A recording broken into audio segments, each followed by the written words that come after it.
What up, radio show?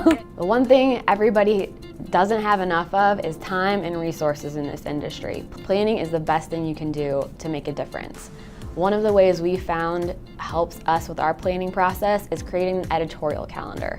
It could be a giant dry erase board, a Google document, a calendar. It doesn't really matter, but it matters that it's all in a location that everyone can see and everyone can have input on. We bring in marketing, we bring in promotions, we bring in programming, and yes, even sales, and let them know what we're doing in social media. If you're in a meeting talking about what's going on for the station, make sure you're spending an equal amount of time talking about what you're going to be doing on social. Find a social media scheduling tool that works for you and your team. There are lots of free or nearly free versions out there. We've experimented with so many. There's Hootsuite, Buffer, Sprout, Meet Edgar, EveryPost. There's an unlimited amount and they all have very different features, so test them out. A lot of them have free versions, but I assure you when you do upgrade, it is worth all the time that you're going to save. And now they have a $5 snack time combo from 2 to 5 every day. There's a reason live reads work in radio. It fits and feels native to radio. It's important to stay true to your station's voice, but the tone, presentation, and execution should vary from channel to channel. What makes you a good follow is understanding what people love about their social media of choice and building on that value. How many is that, 40? 40 and 45 seconds. 40 and 45 seconds. If you don't, you're at risk of being missed or misunderstood. To do this more effectively, here's a few questions you can ask when you're crafting your posts. I like Facebook and people should be on it. Is your text and copy short enough?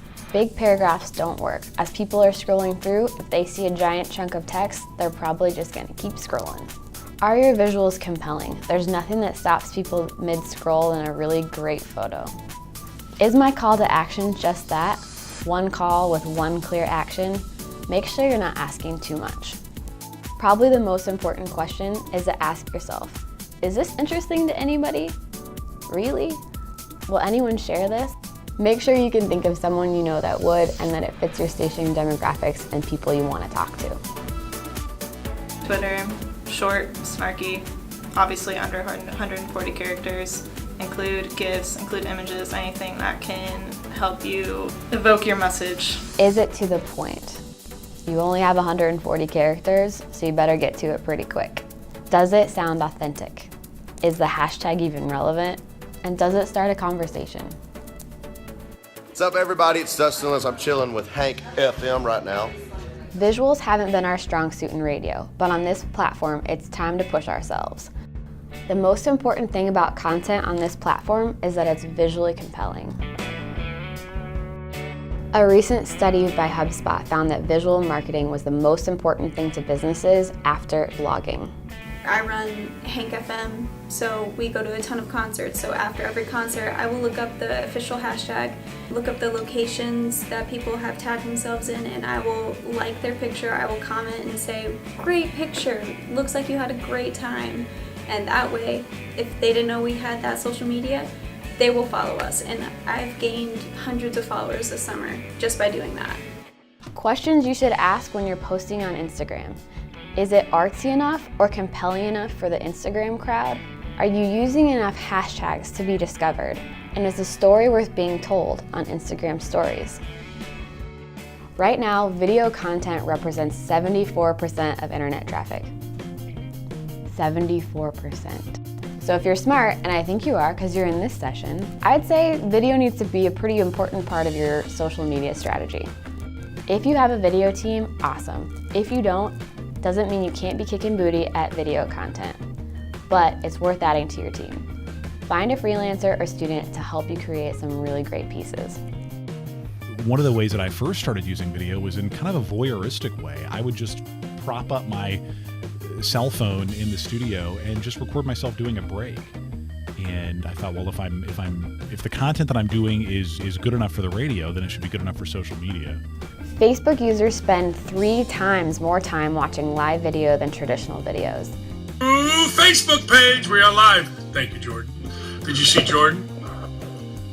That's Jordan. Jordan handles all of our social media. Why are we on TV? Oh, jeez.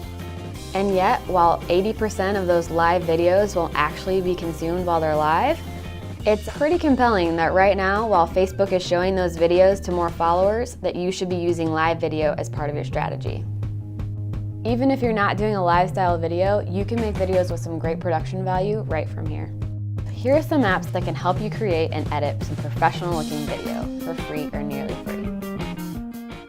It seems kind of obvious, but as brands, we have a tendency, or especially if it's part of a to-do list, to kind of become robotic when we're just making sure that things get out there.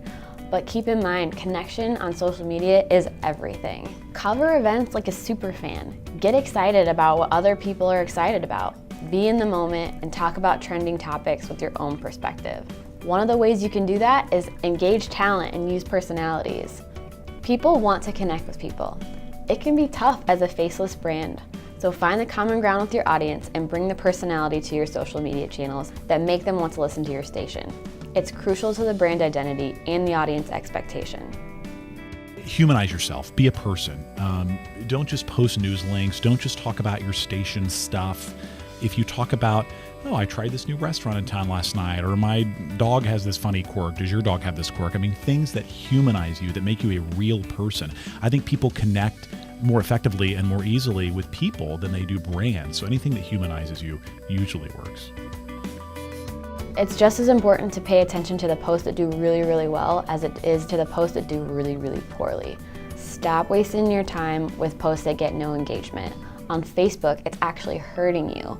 It's not going to show your post to as many people if no one's engaging with it. As you know, not all audiences are the same. It might take a little time to figure out your social media version of what lights the phones up and deepen your relationship with your audience. Your insights and data can help you navigate and see where you stand. Stop or modify the content that isn't getting a reaction. Are you planning? Are you speaking the language? Could you use video to present it differently? And does it connect with people? Keep in mind, it's a relationship. There should be back and forth, conversation, give and take, and common ground. Your insights and data can help you navigate and figure out where you stand. Radio lives right here. The internet is here. Do you have anything else to say to me? We gotta do this. We're live. We're building an audience for you. It says, all right. What a cool, unique experience it was. I mean, it was everything everybody said it was going to be. Know you're a social media manager when you don't want to do anything with social